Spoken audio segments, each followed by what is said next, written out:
Major funding for KPBS Evening Edition has been made possible in part by Bill Howe Family of Companies, providing San Diego with plumbing, heating, air, restoration, and flood services for over 40 years. Call 1-800-BILL-HOWE or visit BillHowe.com.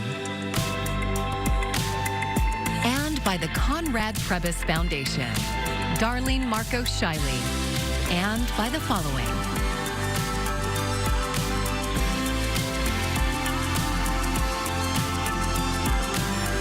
And by viewers like you. Thank you.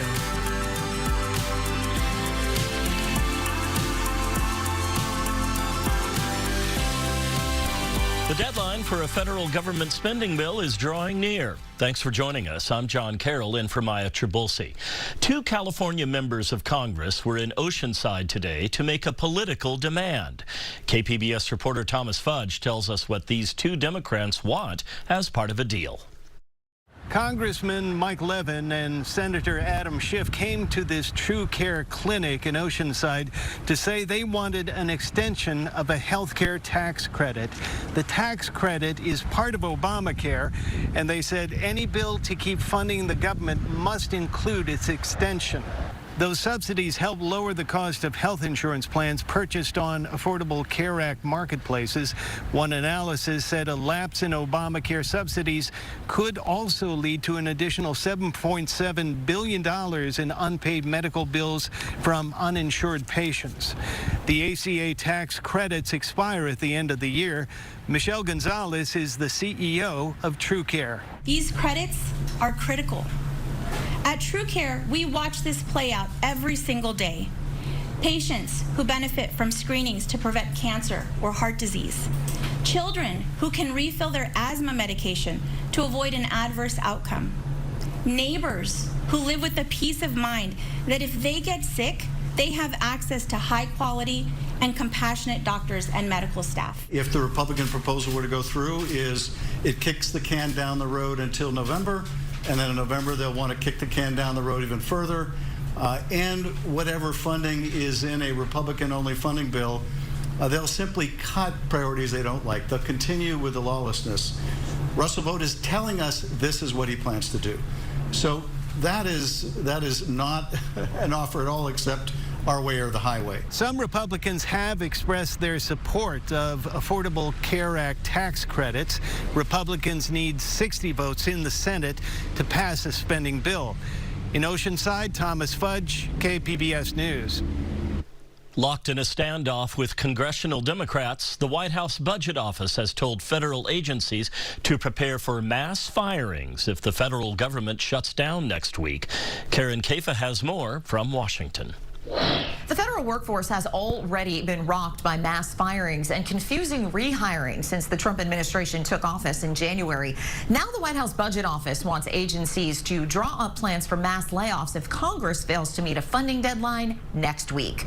A memo from the White House Office of Management and Budget directs federal agencies to identify programs whose funding will lapse if Congress does not reach a funding agreement by September 30th. The memo says those programs should be targeted for sweeping reductions in force that could permanently eliminate jobs deemed, quote, not consistent with President Donald Trump's priorities. Democrats at odds with the White House over expiring health care subsidies for millions of Americans say the move would be completely inconsistent with previous shutdowns. Their answer is, if you don't let us cut their health care, we'll fire more people. That is an outrageous statement against hardworking families in this country. President Donald Trump laying blame for the standoff on Democrats. Well, this is all caused by the Democrats. They asked us to do something that's totally unreasonable. They never changed. While certain core services remain uninterrupted, like Social Security, law enforcement, and air traffic control, each shutdown brings different plans for which additional workers remain on the job without pay until the government is funded again. And there have been real consequences of the Trump administration's cuts to government jobs, according to a report released on Thursday. An annual survey by the Capital Area Food Bank says that the percentage of people in the Washington, D.C. area experiencing the most severe level of food insecurity has increased, exacerbated in recent months by cuts to the federal workforce and funding. In Washington, I'm Karen Kafa. Dozens of protesters gathered downtown today with the goal of sending a strong message to the Trump administration. The ICE Out of San Diego protest was held outside the federal building this morning. One man told our media partner KGTV he fears the government's current actions will lead to the loss of more rights. Somebody needs to come speak out, especially when free speech has been threatened. If you go after immigrants' rights first, because it's easier to take their rights away, then later on they can come for the rest of us. Organizers say they plan to show up every Thursday in hopes of pushing lawmakers to make changes. A new analysis warns the Colorado River could fall to dangerously low levels next year. KPBS's Corey Suzuki reports on what this could mean for cities and farms across San Diego and Imperial counties. The warning comes just 3 years after the Colorado River was threatened by an intense drought. Some feared the river could stop flowing entirely, but a series of storms relieved that pressure. Here's Jack Schmidt, the director of the Center for Colorado River Studies and the lead author of the analysis. We had a good year in 2023, which bailed us out. But since then, we've been spending more than we've brought in. Schmidt says the river is closer than previously thought to running into serious infrastructure problems. He and his co-authors are urging the Trump administration to order cuts to all 7 states that rely on the river. Everybody needs to be cut. And we use the word enforceable, not voluntary. Around 2/3 of San Diego County's water and all of Imperial County's water come from the Colorado River. But if cuts do happen, both counties would probably be last in line. That's because they have some of the oldest legal claims to the river. In the newsroom, Corey Suzuki, KPBS News. A happy homecoming today as the USS America arrived in San Diego. The amphibious assault ship spent the last 6 years deployed to Japan. Family members reunited with the hundreds of sailors who they hadn't seen for months or, in some cases, years. I'm just really excited, and because I haven't seen him in so long, and I'm happy I got out of school for this. I'm so proud of her. Just glad she's doing something and enjoying it, so that makes it even better. I'm very proud of you, Thomas. You've been away in Japan for so long, and I'm so happy to welcome you back home. During its time overseas, the America led exercises with allies across the Indo-Pacific and delivered humanitarian aid. 47 years ago today, San Diego history changed in a big way. On September 25th, 1978, San Diego became the site of what was then the worst airline disaster in U.S. history. I joined a couple of dozen people this morning at the corner of Dwight and Nile in North Park, where PSA Flight 182 slammed into the ground. This is the picture many of us think of when reflecting on the day a PSA Boeing 727 collided with a Cessna over North Park. Hans Wendt was a staff photographer for the San Diego County Public Relations Office. He was attending an outdoor press event when he looked up and shot 2 pictures of the 727, its wing on fire as it plummeted toward Earth. Less than a mile away, 14-year-old Michael Bagness was beginning his sophomore year at St. Augustine High School. It's still hard for him to talk about it. He was in between classes, sitting just inside a building with a couple of friends. They heard a boom, which he now knows was the airplanes colliding. We got up and turned around and took a step outside the doors, and I remember looking up and seeing the plane with the wing on fire, and you just can't even believe that's real. And I said to him, look, they're making a movie. Bagness says they quickly realized it was not a movie. He says it took about 15 seconds before the Boeing aircraft hit. Bagness says it felt like an earthquake. Then he and his friends watched in horror as a fireball rose into the sky. It's like it happened yesterday to me. I'll never, ever forget it. My office is in the headquarters office here at Lindbergh Field. Fred Hall was a regional operations director for PSA. He first realized something was terribly wrong when he heard voices from down the hall. We were 2 doors down from the dispatch office who were saying, oh my God, 182 is down. So I heard from them and I looked out the window and saw the smoke. Hall says he and a co-worker then rushed to the site. He doesn't like to talk about what he saw when he got to Dwight and Nile. Bob Ramirez, Lennox. Today at that intersection, Ronnie Resnick, Los Angeles.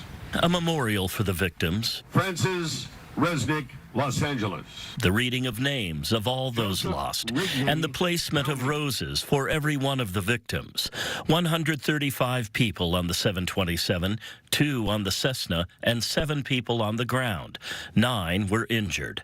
Last year, a plaque was finally placed on the southwest corner of Dwight and Nile, and not far away, a former memorial at St. Augustine's.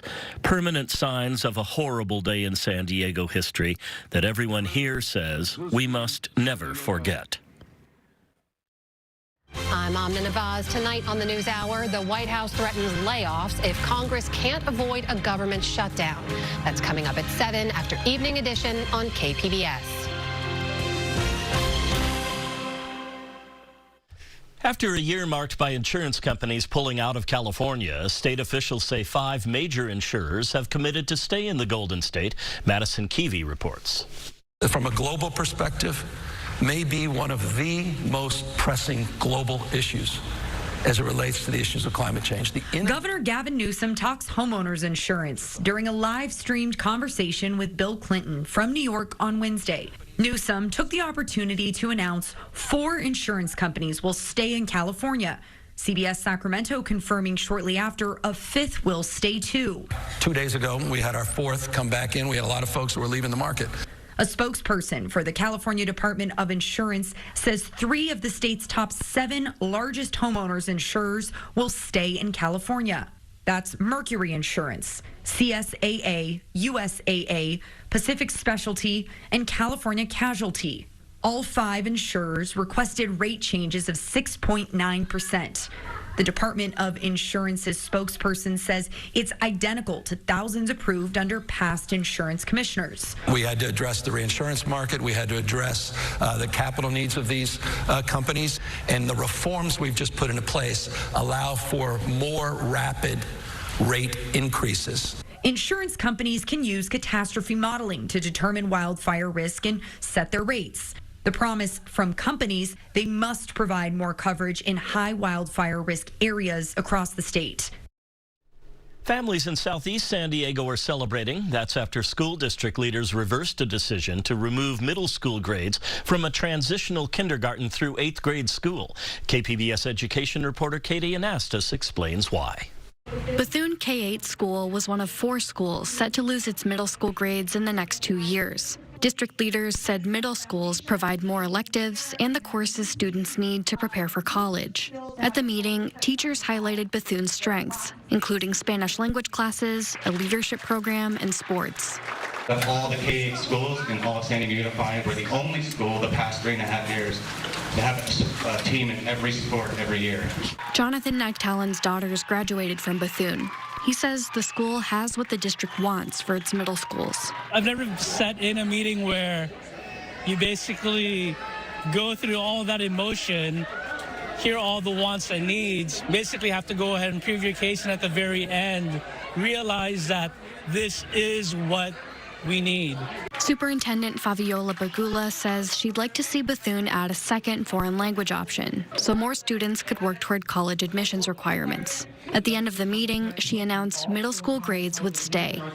Please, no, we're not touching Bethune. It was great news for 3rd grader Ava Wilcox. I feel great, and I'm so happy that we get to have the middle schoolers staying, and I'm also happy because I get to go to middle school here because they're letting it stay. 3 other TK through 8 schools in the district will still lose their middle school grades next year. Those are Audubon, Fulton, and Golden Hill. Katie Anastas, KPBS News. Fall is the time of year when flu viruses tend to start spreading. Mandy Gaither has more on what to expect for the upcoming flu season.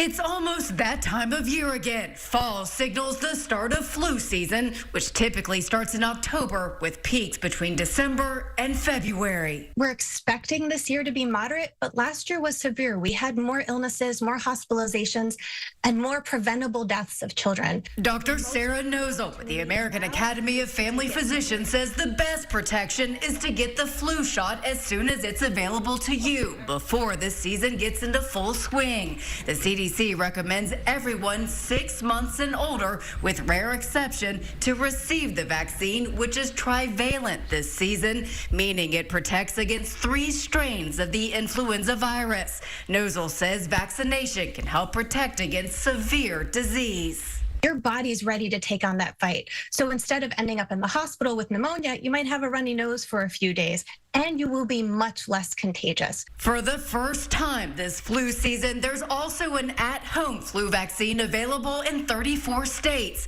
Flu Mist is a nasal spray approved for non-pregnant people between the ages of 2 and 49.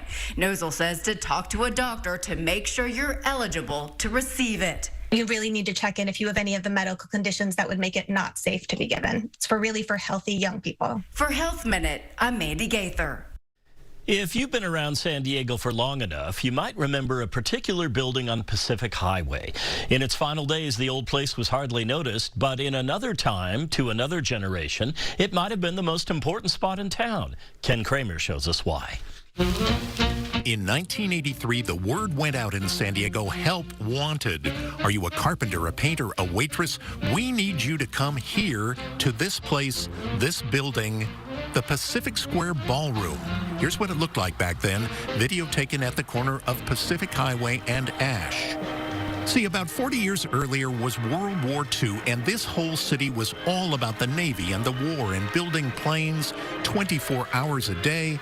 And for just a little break, to put the war out of your mind, soldiers, sailors, Marines, nurses, factory workers, still in college, whatever you were, you could get out on the dance floor and find blessed relief in the music that was played at the Pacific Square Ballroom.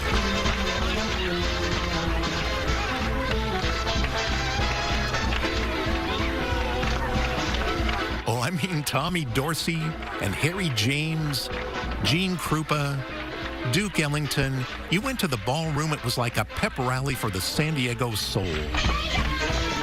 But when the war ended, that big band music kind of faded, and the building was sold to the County of San Diego and converted into offices for decades until the 1980s and the announcement, oh no, Pacific Square Ballroom was going to be torn down.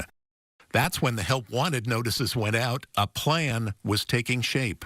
A lot of wonderful memories are wrapped up in this building, and those memories in this building are going to be gone soon. And because of that fact, there's going to be a nostalgic last dance brought about on December 10th of 1983. The last dance, one final fling. Volunteers, many of whom could remember the big band days and this place, poured in to clear out the office cubicles and restore the 12,000 square foot dance floor. All proceeds would go to the county employees' charitable organization. We've come to the last dance. When finally the night arrived, you could close your eyes and wow, there was that sound. And when you opened them, there really was Tex Beneke and the Modern Airs at Pacific Square one more time. I took one look at the place and I couldn't believe it. It looked just like it did in 1948, the last time I was here. Some came in the uniforms that defined their young adulthood in wartime. On this one night, so many of these of the greatest generation came back to remember how here, despite it all, love found a way. These are the original suit that I wore here back in 40, 41, 42, 43, where I met my girlfriend here and then got married.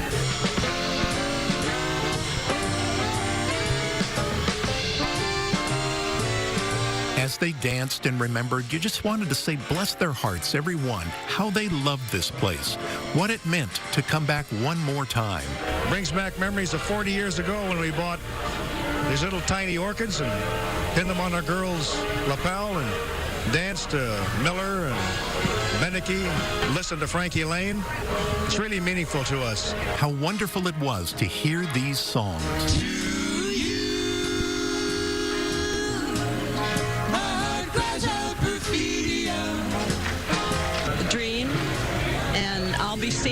course, it was during the war, so it was all these wonderful love songs, you know, that tugged at your heart. Can our love be passé? I'll be seeing you in all the old familiar places.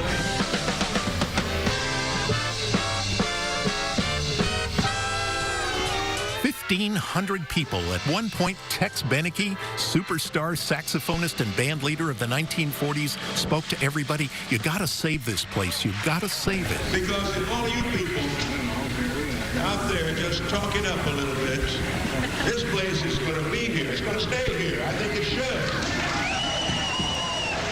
It was his heart talking. The building wouldn't last. It sat empty for a few years at 8th and Ash before falling to the wrecking ball. I've looked at this video from 1983 a lot, and you just wish for everyone who was there that it could have somehow gone on, because within a few years, this sweet music of their lives and of that time would all but disappear. The last dance at Pacific Square turned out to be exactly that. The song ended, an era came to a close, and so did a chapter in the wartime history about San Diego.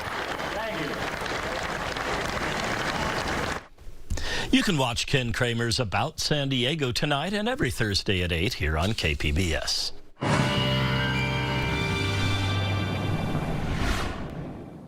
Well, we are going to continue with this cooler pattern as we go through the next couple of days. So that does mean that the numbers stay down a little bit, plus strong onshore flow coming in with some gusty winds in certain locations.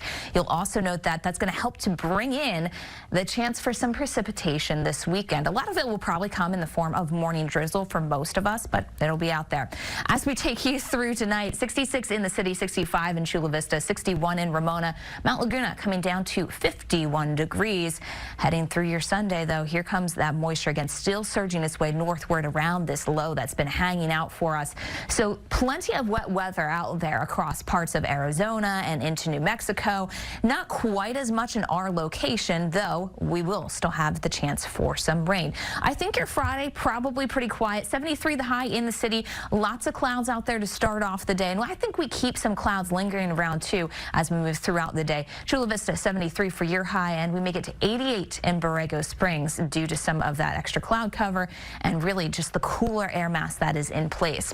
Watch this stormy pattern here. Really not a ton in our area. You can see how this low just kind of hangs out and pivots, but most of the moisture is going to be trapped a little farther to the east. However, once we get through Friday and into Saturday, there could be a chunk of moisture starting to work its way back around, and we do have that onshore flow coming in, so you can see some of those extra showers trying to pivot in for Saturday morning. It's why we do expect some morning drizzle in some areas as we head through Saturday, including our coastal communities. Temperatures kept down into the mid-70s here. As you work your way into the inland communities, we still have the chance for some morning drizzle on Saturday. Still a lot of low clouds hanging out on Sunday. Temperatures there hanging out in the lower 80s for the weekend itself. As you work your way to the mountains, notice how we get a little bit drier here, but we still have some of those gusty winds. The onshore flow still a factor for us through the upcoming days. In the desert communities, there still could be a shower or thunderstorm in a few spots as we head through our weekend. Temperatures again staying in the 80s. For KPBS News, I'm AccuWeather meteorologist Melissa Constancer. A new star-studded movie about to hit theaters is already a big financial boost for San Diego County. KPBS reporter Jacob Ayers says local film leaders hope there's more to come. One battle after another is the new Warner Brothers movie written and directed by Paul Thomas Anderson and starring Leonardo DiCaprio. This is Bob Ferguson. I was a part of the French 75. The film debuts this weekend, and it'll highlight some San Diego landmarks. Last year, crews for the production spent about 6 weeks filming on location in the county. Definitely, when you see this on the big screen, you're going to see a lot of San Diego in it. There are scenes shot around the border in Otay Mesa, Borrego Springs, and downtown, including at the Westgate Hotel. The county said filming for the movie added nearly $7 million into the local economy through things like lodging, food, and wages for movie extras and technicians. The filmmakers also got a financial benefit from shooting here. It does have a California state tax credit, which when the production moves out of what's traditionally the LA 30-mile zone, they get an extra 5 to 10% tax credit back. Nowadays, the the city and county work together to act as a sort of concierge service to help filmmakers deal with the logistics of making a movie. Especially in Otay, where one of the big set pieces is for the film, we also worked with Border Patrol, CHP, and so it was a cross-departmental collaboration. While the Top Gun movies, Jurassic Park, and Anchorman have scenes filmed in San Diego, this is the biggest movie that's been shot here to this degree in quite some time. It gets it on people's radar. And people will start to say, oh, that film was shot in San Diego. I like the way it looked. USD professor of communication Eric Pearson says if San Diego is serious about film and TV, it needs to bring back the Film Commission, which was dismantled in 2013. We really do need a film commission. A city as beautiful and with as much to offer for film as San Diego that doesn't have a working film commission, that should not be happening. You can be in the mountains, you can be on the beach, you can be in the city, you can be in rural areas, you could be in the border, you can be in what feels like Mexico. Jody Silly is founder and president of Film Consortium San Diego, which supports the local filmmaking industry and has worked with KPBS on projects like the GI Film Festival. She says this movie could be a turning point for filmmaking in San Diego. Having big productions here brings jobs to our local film community, which allows us to stay here and work and not have to move to LA or New York or somewhere else in order to expand in our career. One Battle After Another officially debuts this Friday, and more movies featuring San Diego are on the way. Langman says Apple's Way of the Warrior Kid was shot in Mission Bay and could be coming out by the end of this year. I need you, brother. Sensei, please. Courage, Bob. Courage. Jacob Ayer, KPBS News. I'm John Carroll. Have a great evening. Major funding for KPBS Evening Edition has been made possible in part by Bill Howe Family of Companies, providing San Diego with plumbing, heating, air, restoration, and flood services for over 40 years. Call 1-800-BILL-HOWE or visit BillHowe.com. And by the Conrad Prebys Foundation, Darlene Marcos Shiley, and by the following.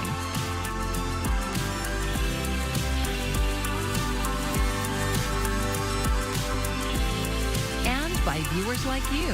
Thank you.